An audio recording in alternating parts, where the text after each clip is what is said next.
Welcome to the Weekly Roar, coming live from the Lion's Den, helping new managers become great leaders and awesome bosses. And now, here's your host, Greg Storch. Hello, everyone, and thanks for joining me today. Welcome to the Weekly Roar. I'm Greg Storch, owner of Lion Enterprise, host of the Weekly Roar, and the founder of a worldwide barter coaching program called The Helping Hand. I'm a certified professional leadership coach and a certified leadership speaker and trainer. On today's episode of the Weekly Roar, I'm talking about why leaders need teams. If you've heard me say it once, you've heard me say it a million times. We don't achieve anything significant in life without the help of others. And that's why I want to stress the importance of having others with us on our journeys. So let's jump into this and talk about no leader is an island.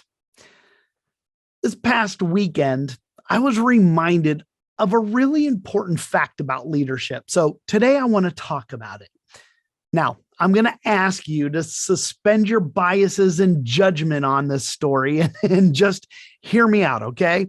I promise it has a point.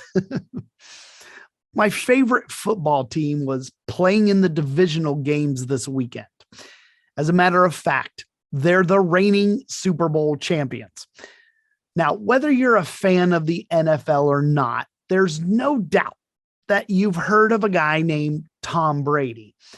He happens to be our quarterback, and they say he is the greatest of all time.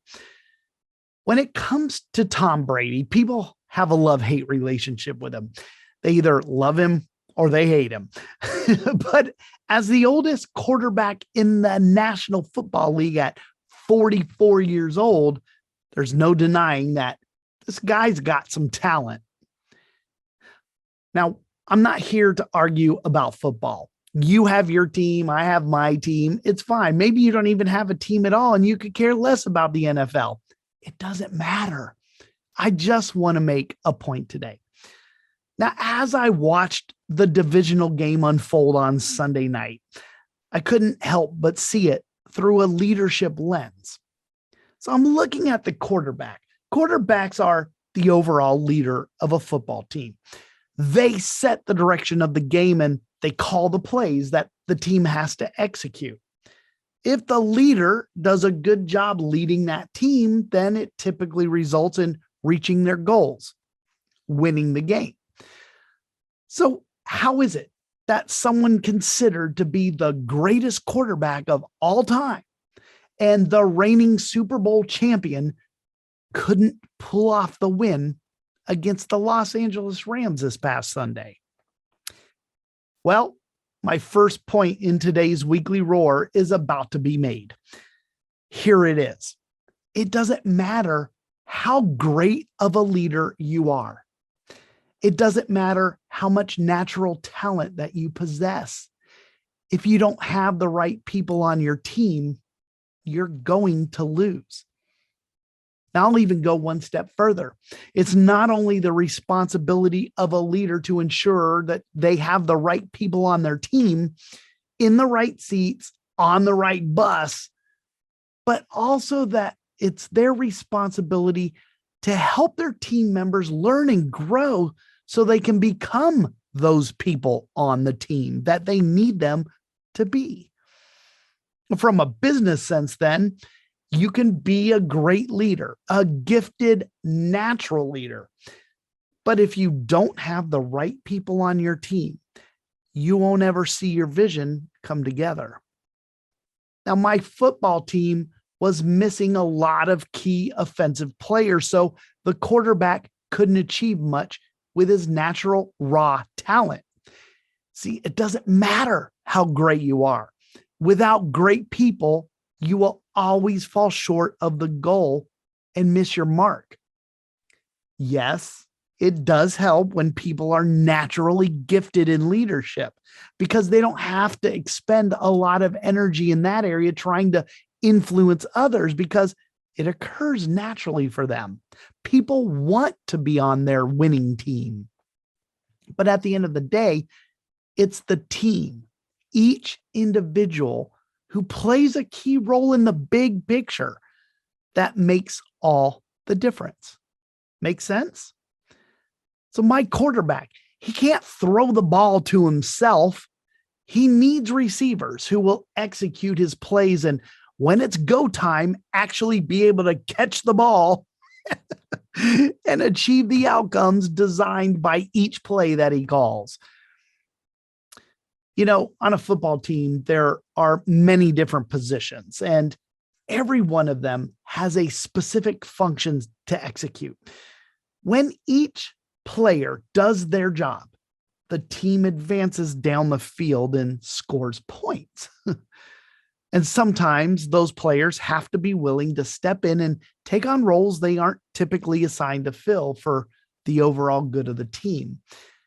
This past NFL season, I saw a lot of that happening across all the teams. So today, I wanted to cover a few things that help leaders build high-performing teams. Why would you want to do that? Because we can't achieve anything significant without the help of others. Whenever there are two or more people working towards a common goal, you have a team. So here are some tips that I've seen work time and time again to build winning teams. Now, the first thing I'm going to start with is I want to talk about culture, or we can call it the climate of the company, right? One of the easiest ways to ruin a team is to either not have a culture or have one that doesn't encourage inclusion, growth, and a sense of belonging. Climate is what it feels like to work on that team. And typically, that feeling comes from the cause and effect relationship between the team member and its leader. People's perception of their leader directly influences their commitment and level of effort they're willing to put forth in order to help execute that leader's vision. So as leaders, we have to know what our actions and our words are creating on our teams.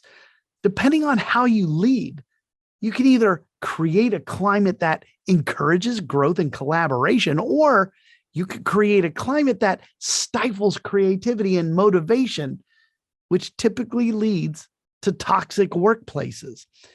So the first thing that you can do as a leader is be aware of and get intentional about the work climate that you create for those on your team. Now, since I already mentioned the word growth, let's talk about that one for a second. Now, I don't know anyone who wants to go to work and continue to do the same things over and over, year after year, without ever improving or growing as an individual. That's just unfulfilling and unrewarding.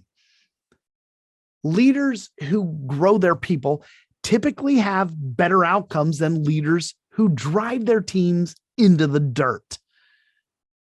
Growth opportunities for team members also create a positive work climate, and it makes people want to commit to the team and the vision when they know that the leader is committed to not just the success of the team, but the success of each and every team member. But I'm not talking about just helping others grow professionally.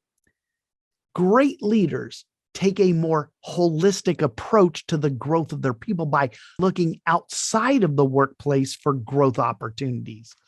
So it creates a more well-rounded team member. We could typically see this happening with companies who prioritize their training budgets, and they don't restrict those funds to professional development only. They also allow them to use it for personal growth activities.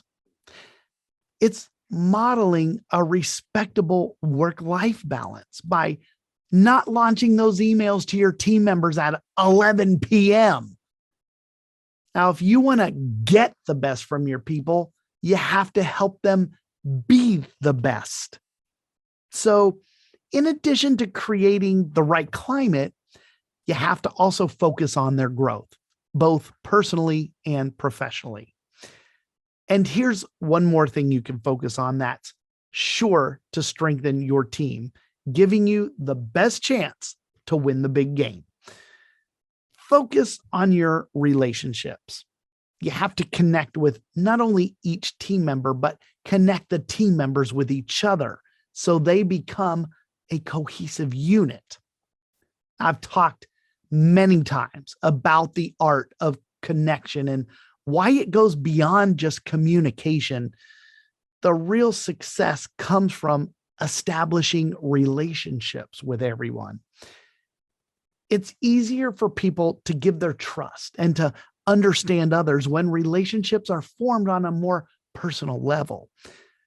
I've worked in a lot of great winning teams, and what I've seen from them is that they've made time to do things like eat together. They grab a morning coffee on the way into work. And when it comes to the workplace, they plan together.